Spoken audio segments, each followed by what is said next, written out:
But before we get into the entree tonight, I guess the big talking point this week was all the new laws. And I wanted to get your thoughts, Nels. What did you think, the new laws and the referees in that regard as well? How do you think they refereed the game, and how did the week go? Look, I think all the refs gave it a fair crack. There was some slight, maybe not different interpretations, but it was four slightly different in different games. We saw Biceps, what's his name, at Rebels. What's his name? You're looking it up. The South African-born guy that came over at the Rebels halfback, he got pinged for taking too long. You mean Ryan Larrans? That's the one. Yeah, you knew top of your head. Well done. He got pinged. He's the only one that I remember getting pinged just purely for delaying play there. It was good to see him get pinged. It was a bit of a line in the sand. In terms of some scrums and lineouts, there was a few things that were a little bit confusing around that, where I think it was the delay at the back, and then they ended up doing a scrum, and then the scrum took more time, whereas they could just go, yeah, you only get a quick tap or something like that. I don't think for time wasting, let's go to a scrum is the best solution. They should be outlawed, no scrums after a time wasting penalty. That's my take. That was from another scrum, you mean? Yeah, any of those sort of penalties or delays there for taking too long, you shouldn't be able to resort back into a scrum, because you're going, that scrum took too long, let's have another scrum. It should just be you get a quick play, quick tap, or whatever. I don't know. I don't want to rule the scrum out of the game. I just think it means you've got to get moving. If they do it twice, it becomes a long arm penalty. So if they decide to slow down again, there's a full arm. I actually don't mind that. But I know what you're saying. It's probably, a tweak in the laws that they could look at, but obviously not one of the current new laws. Personally, I was just really, really impressed with the refereeing across the entire competition. I love the intent from all the different referees to try and make sure the game really was moving the entire time. And in particular, I love when they ruled out, was it Fakatava's try, and it had you crying in the corner. Look, that's burning on my fantasy, so it doesn't matter. I still beat you 5 games in a row now. But look, the interesting thing was they've said he's propelled himself forward because he's got himself up on his knees. I can see that there was an argument there to be had. I thought it was a little bit rough. But yes, I can see where they came from there, and that's definitely interpretation. But all in all, I think it was a really good reffing round, and I really liked the speed.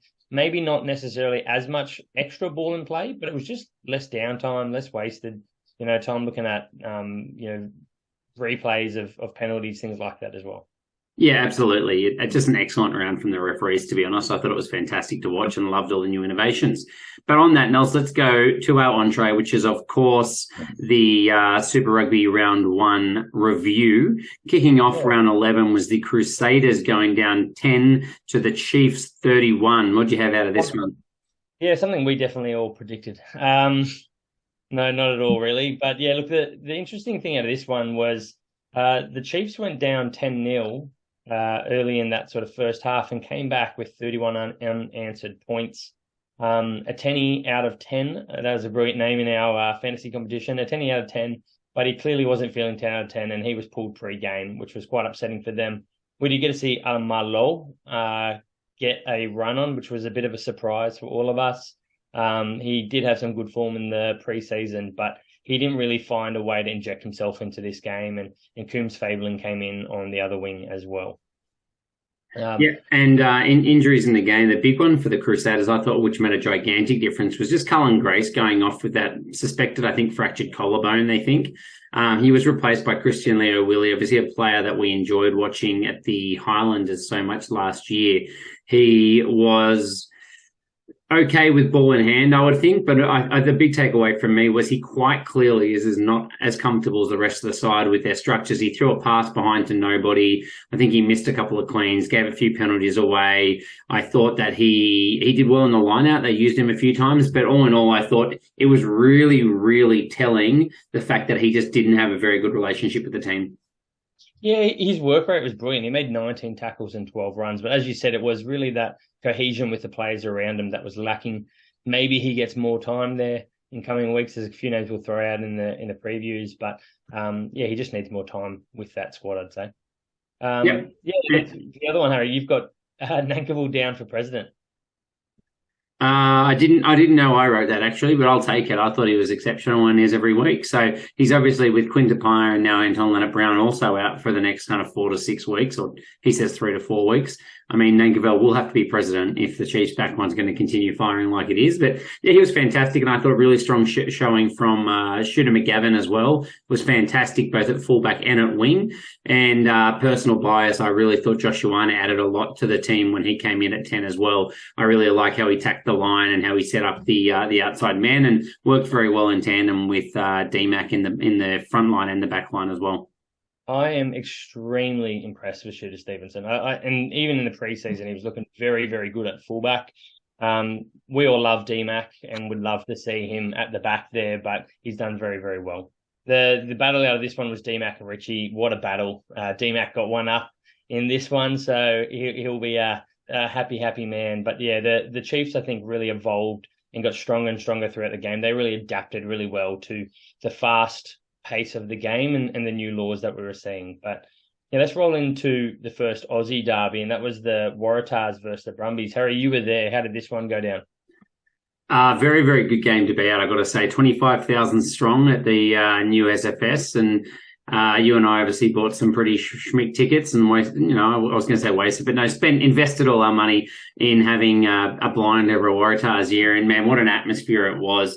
Fantastic to be right in on halfway in and around the wider training squad pre-post game. We had Tane Edmed come in and give a post-match interview privately to the fans as well in our area as well. So fantastic event. Enjoyed it a lot and can't wait to do it for every single home game. The highlight for me was obviously Max Jorgensen just shrugging off, was it Alan Alatoa and Rob Valentini to go through and score his debut try. I thought he had a blinder and obviously scored a second one as well. And on the other end, I think Corey Toole was probably arguably even more electric on his own debut, just so quick, first of all, but every time he touched the ball, he did something brilliant and probably didn't have quite the same error rate that young Jorgensen did. He also scored 2 tries, and I would think probably man of the match as well. Yeah, really exciting to see these young wings coming onto the scene for Australia. It wasn't long ago we were really struggling to find, someone to step up other than Porambeti on the wing. So it's good to see these guys come through. The big news out of this was definitely Angus Bell coming off injured. Hurt his same toe that he did, was it June or something last year? I think it was. So that's going to be, 4 months at least out of the game, I'd say, meaning, he'd be pushing for mid-season tests, or where are we at? Sorry, we don't even. I think he'll probably miss all Super Rugby. Let's be honest. I don't think they'll waste him for that. There's some doom and gloom about the Rugby World Cup for him, but I think he'll be fine for that. But obviously, we want him at his best. He's such a powerful weapon for Australia, and it's pretty devastating for the Tars. And to be honest, it's just going to be interesting to see how the Tars get back from this one, because the Brumbies definitely showed them up. Yeah, it was a bit of a rough outing there for the Tars. They looked a little bit clueless at times. We'll talk a little bit later about what we think they can improve. What was this next match that we saw, Harry? This was a cracker. Moana Pacifica 34, Fijian and Drua was 36, and just what a game. I think it's exactly what we kind of hoped it would be. I've got to say that first half I thought Moana Pacifica had the Ndrua's number. They were fantastic. Tabanaya, absolute freak. He's still got that favourite kind of style that you have for any kind of fantasy footy player, where he runs sideways and just throws players off, just little palm, little palm, little palm. So good to watch, and I just think he gives nightmares of every single defence. But there were so many players in both sides really that were exceptional. I was really, really impressed by Ravitam Mada equally on the right wing for the Fijian and Drua as well. And look, I think Moana got out to a 19-5 early start, and then the Fijian and Drua managed to claw it back, and it was only a late try with a brand new step from Taniela Rakuro, the debutant, where he kind of slipped, dove, rolled, and popped back up as the defender went flying past of him, so he could dive over and score a try. And what a way to end the game. And to be honest, I think if it went for 2 minutes more, it could have gone Moana's way as well. It was just neck and neck the entire time. Absolute cracking match to watch. Another name I'll mention, he was on my fantasy side, was Marcy. Coming across from sevens, went into the NRL and they didn't utilise him at all. But he was a really, really exciting player. He had 7 tackle busts. He had 3 offloads, scored a couple tries. he was a real promising player for them in the centres. Can cover wing as well when Vota comes back. So they are stacked in the wings. They've got lots of competition there. Yeah, outrageous talent and quite a different player to Vota as well. So pretty cool to have that point of difference. And the only other one I wanted to mention was Teddy Teller. I was surprised. I had high hopes for him this year. I thought he was really poor. I think he kicked the first ball of the match out to start with, and he made a hell of a lot of mistakes. So tough night out for him. I guess hopefully it comes good. They've obviously got Caleb Muntz there, who's also pretty capable, but he definitely had a night to forget. Yeah, very error-ridden. The Highlanders 20 versus the Blues 60. Now, I can say that is the most points the Highlanders have conceded in the 26 years of Super Rugby. Nelson, what did Billy Harmon have to say about that in his post-match press conference? Mate, he dead set came out saying that the defence was pretty top-notch. That's a quote. That's word for word. I mean, it's been doing the rounds a bit on Twitter because it makes no sense. How do you let in 60 points and have top-notch defence? Geez, that means the Blues are good, and they're going to score 300 points if the defence isn't that good, because that is just upsetting to hear from him. I'm half expecting them to come out tomorrow and say that he's got a concussion and that he's not actually available to play next week, because there's no way he remembers that game if that's what he was thinking. Absolute horrendous call for him. I don't know if he's just trying to, pump up his boy's tires a little bit, but Jesus Christ, completely delusional. And what a tough day out for Dermody in his first game as head coach. It's a pretty long road from there. I want to kind of call out a couple of injuries. First of all, Marino Makaele-Tu'u was off after 5 minutes, I think with a rib injury.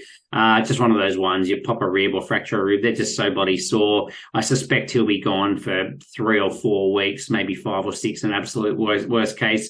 Akira Ioane injured his knee as well. He's in significant doubt for next week, but we haven't got any more details yet. And then the other one I wanted to mention was obviously Alex Hodgman was away ill or missed the game through illness. Ofa Tuangafase playing back on the loosehead side, matching up with Laulalo. What do you think about that? Look, I actually thought the front row had a pretty quiet outing. The scrum wasn't bad, but they just didn't really offer anything around the paddock. And I thought Eklund was a little bit quiet there as well. But yeah, there wasn't much go forward from the props. I mean, they didn't really need it because they were just scoring tries out wide, giving the ball to Talea. But yeah, they were relatively solid in set piece, which is, I suppose, what you'd expect from such experienced front rowers. And mate, you can go into the man of the match. Oh, geez, the man of the. I mean, it's potentially the man of the year. It's very early, but that one match is phenomenal. Talea, he had 13 tackle busts, 200 run. We're going this deep, are we? All right. So fantasy man of the week, 131 points, eh? 200 run meters. Yeah, that is outrageous. Ridiculous. I've never seen that. 4 line breaks, 2 assists, 2 tries, 7 from 7 tackles. It is just absolutely the give it to Talea show. Clark had a try, but I mean, geez, he was really, he really didn't stand out when you got Talea doing that. So I don't know if you need to get Clark involved, or you just give the ball more to Talea. That's the way. It was arguably the most dominant performance we've ever seen from a wing, and there's been some bloody good ones. It was that good. So I think without Talea, this game could have been a hell of a lot closer. The Blues blew them away early. The Highlanders fought back to, I think it was 31-20 at halftime. They kind of made it a bit more respectable before they just kind of let the ball drop in the second half, and the Blues blew them away. But yeah, tough night for the Highlanders, and hopefully their fans show up again for the next home game. Tip for them is try and poach Talea, and then you might have won that match. So next year, they would have won it by a landslide, to be honest. Yeah, get them on the books. The next one was up in no, it wasn't it was in Queensland. The Reds 13 went down 47 to the Hurricanes. I remember watching the first 20 or 30 minutes of this game and thinking, Jesus, the Reds had talked in the preseason about how they wanted to get off their line. They wanted to be really physical indeed, make their 2-man tackles. And they did that so bloody well to start the match. They shut down everything from the Hurricanes. Hunter Paisami, I thought in particular, was making big hit after big hit, which is the frame of mind. When he's in that frame of mind, that's when he's in Wallabies contention. So that was fantastic to see. But I thought, mind you, the Hurricanes countered beautifully with a short kicking game. I thought that Aidan Morgan, Geordie Barrett in particular, did that very, very well to take the pressure off, and the tide started to turn. Yeah, look, it was a bit of an upsetting one for the Reds. The Crusaders, didn't necessarily have a settled side. No, the Crusaders. I just thought Barrett. There's Barretts in every team. The Hurricanes didn't have a settled side as they had, a couple of years ago. They've had some changes with Morby at the back, as you said, Morgan at 10, Barrett at 12. They brought in Proctor at 13, something that we weren't super happy about, but he did well there. And they just seemed to, they gelled and they outsmarted that Reds defensive line after figuring out that, they were coming hard and fast. But Tom Liner, for me, for the Reds, he didn't get a lot of chance to tackle the line and do too much, but he looked quite composed, really, really solid off the boot. He's an exciting one for the future, but I just don't think he had, the guys around him and the support to actually be able to push his name into the top of the week. Yeah, and look, after 32 minutes, it was 13 all, and that's when the Reds got their first yellow card. They had back-to-back yellow cards. In that 20-minute period, they conceded 24 unanswered points, and from there, they just kind of lost it. Like you don't expect the Reds to just completely turn it in, but it looked like they realised it was hopeless, and they kind of threw in the towel, which is really, really disappointing to see, particularly when the Hurricanes got their own yellow card and managed to score 2 tries more with only 14 men on the field. It seemed like the Reds couldn't deal with the heat or the fitness level, the pace of the game, as well as the Canes here as well. I think, as the game went on, the Canes seemed to be, a little bit fresher and more energy in the legs.